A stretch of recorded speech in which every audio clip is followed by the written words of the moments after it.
British Bharat के 50 बरस, आजाद भारत के 50 बरस, कुल मिलाकर 100 वर्षों में डॉक्टर भीमराव आम्बेडकर की स्थिति अलग अलग रही। समाजशास्त्रियों से लेकर राजनीतिक गलियारों में उनके बारे में जो स्वर उभरे, उनमें उन्हें नकारा अधिक गया और स्वीकारा कम। सामाजिक न्याय पर आम्बेडकर का जो चिंतन था, उसे लेकर सवर्णों के बीच द्वंद्व रहा। लेकिन नई शताब्दी आते आते भारतीय राजनीति का यह रंग बदलने लगा। वक्त उनकी बंद खिड़कियों और दरवाजों पर दस्तक दे रहा था और परंपरागत समाज के भीतर परिवर्तन लाने की गुहार भी कर रहा था। एक बार महात्मा गांधी ने कहा भी था, आम्बेडकर अगर पत्थर भी मारे तो मैं सह लूंगा। वैसे एक सीमा तक गांधी और गांधीवादियों ने आम्बेडकर को सहा भी। इस तरह से आम्बेडकर को झेलने वाली सवर्ण नेताओं की जमात बड़ी हुई। इससे देश समाज का भला ही हुआ। इस तरह आम्बेडकर के सामाजिक दर्शन को फिर से पढ़ने और समझने का दौर शुरू हुआ। कुछ ने इतिहास से सबक लिया, कुछ ने अपनी राजनीति से आम्बेडकर को जोड़कर नई संभावनाओं की तलाश की। जिन्हें सत्ता तक पहुंचने की चाह थी, उनके लिए तो आम्बेडकर को फिर से स्थापित करना बेहद जरूरी था। राजनीति के इसी टर्निंग पॉइंट के कारण बाबा साहब स्थापित होते गए। शुरुआत में गांव कस्बों से महानगर तक पार्कों और चौराहों पर आम्बेडकर की मूर्तियां लगाई गईं। स्कूल कॉलेज के सिलेबस में बदलाव किए गए। आम्बेडकर की जीवनी पढ़ाने का दौर शुरू हुआ। राज्यसभा में भी दलित प्रतिनिधियों का प्रवेश हुआ। विधानसभाओं से लेकर संसद तक में आम्बेडकर को संविधान निर्माता से लेकर राष्ट्र निर्माता कहने की प्रतिस्पर्धा अलग अलग राजनीतिक दलों के मुखियाओं के बीच होने लगी। इस होड़ में गांधी पीछे छूटते गए, आम्बेडकर आगे निकलते गए। कुछ राजनीतिक दलों का शीर्ष नेतृत्व ऐसा चाहता भी था। ये वो लोग थे जो आजादी के 40 से 50 वर्षों तक राजनीति के बाजार में गांधी के नाम को कैश करते आए थे।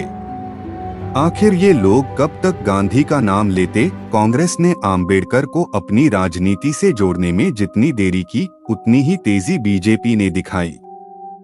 इसे जनपथ पर आम्बेडकर प्रतिष्ठान और 26 अलीपुर रोड, दिल्ली पर बाबा साहब डॉक्टर आम्बेडकर संग्रहालय से समझा जा सकता है। कांग्रेस ने इनके लिए योजना बहुत पहले बनानी शुरू कर दी थी, लेकिन अमल में काफी देरी हुई। वैसे 90 के दशक में वीपी सिंह के नेतृत्व में बनी केंद्र सरकार ने आम्बेडकर जन्म शताब्दी समारोह मनाया। इसी संदर्भ में यह बताना जरूरी है कि महाराष्ट्र सरकार ने आम्बेडकर की पांडुलिपियों और भाषणों को बाबा साहेब डॉक्टर आम्बेडकर संपूर्ण वाङ्मय के नाम से प्रकाशित कराना भी शुरू किया। इस पर विशेष रूप से शिवसेना कार्यकर्ताओं ने हल्ला मचाया। फिर शरद पवार जब महाराष्ट्र के मुख्यमंत्री थे, तो उन्होंने औरंगाबाद में बाबा साहब डॉक्टर आम्बेडकर विश्वविद्यालय की घोषणा की। शिवसेना ने इसका भी विरोध किया, लेकिन पवार के साथ शिवसेना जब सत्ता में आई, तो शिवसेना के कार्यकर्ताओं के साथ शीर्ष नेतृत्व को भी बाबा साहब से कोई एतराज न रहा। 1970 और 1990 के दशक के बीच पहले कांग्रेस फिर लोकशाही आघाड़ी शरद पवार के नेतृत्व में बनी पार्टी की ओर से डॉक्टर आम्बेडकर यूनिवर्सिटी की स्थापना के लिए प्रयास हुए।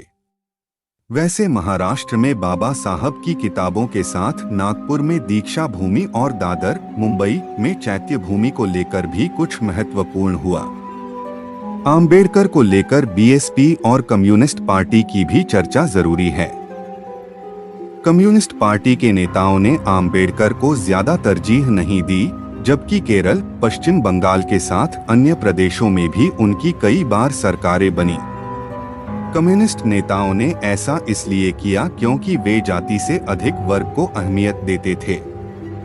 यह बात और है कि इन राज्यों में दलितों के वोट से वो सरकार बनाते रहे।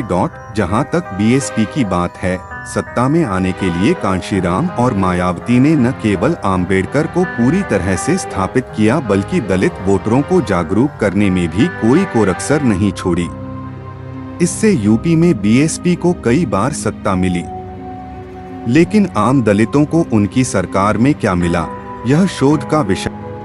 अब आम आदमी पार्टी और केजरीवाल पर आते हैं। मानसिक रूप से सवर्ण नेता जब बाबा साहब का नाम लेते हैं तो दलितों के भीतर नई उम्मीदें जगती हैं। उन्हें लगता है कि अब उनके लिए समृद्धि के रास्ते खुलेंगे, उन्हें न्याय मिलेगा। दूसरे सवर्ण नेता सोचते हैं कि वे सबके लिए तो खुशहाली के दरवाजे खोल नहीं सकते, इसलिए वैसा कुछ किया जाए जिससे दलित प्रभावित हों। केजरीवाल से दलित प्रभावित हुए भी झाड़ू चुनाव चिन्ह रखना उनकी दूरदर्शिता थी। आप सरकार में सफाई कर्मियों को कितना कुछ मिला यह तो वे ही जाने, लेकिन इतना जरूर है कि आपने दलित वोटरों को आकर्षित किया। दिल्ली में वह फिर से सत्ता में आई, यहाँ तक कि दलितों ने बीएसपी को भी नकार दिया। जहाँ तक आम्बेडकर की तस्वीरें सरकारी दफ्तरों में लगवाने की घोषणा का सवाल है, तो यह घोषणा यूपी के मुख्यमंत्री योगी आदित्यनाथ ने भी की है।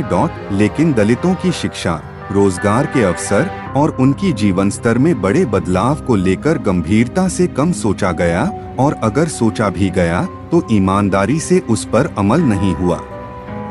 आजादी से लेकर आज तक हुए चुनावों को लेकर वोटर इतना तो समझ ही गए हैं कि हर चुनाव के बाद सामाजिक न्याय की धारा तो साल या 6 माह ही बढ़ पाती होगी, अगले 4 वर्षों में तो जनता के प्रतिनिधियों पर कॉरपोरेट हावी हो जाते हैं या सरकारें कॉरपोरेट अंदाज में काम शुरू कर देती हैं।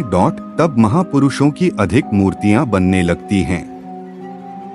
कह सकते हैं कि उनके विचार पीछे छूटने लगते हैं, बस मूर्तियां रह जाती हैं। आम्बेडकर के साथ भी ऐसा होता रहा है। यह पिछले 70 वर्षों से हो रहा है। दलितों की अस्मिता और सम्मान की भावना पीछे छूट जाती है, आगे आ जाता है द्वेष। इन सब के बीच दलितों का जीवन पहले जैसा ही रहता है। हाँ, विज्ञापनों के रूप में घोषणाएं जरूर होती हैं। आम्बेडकर पर कौन सी पार्टी अधिक कब्जा कर पाती है, बस यही मकसद रह जाता है। आम्बेडकर को शोपीस बनाने की कोशिश।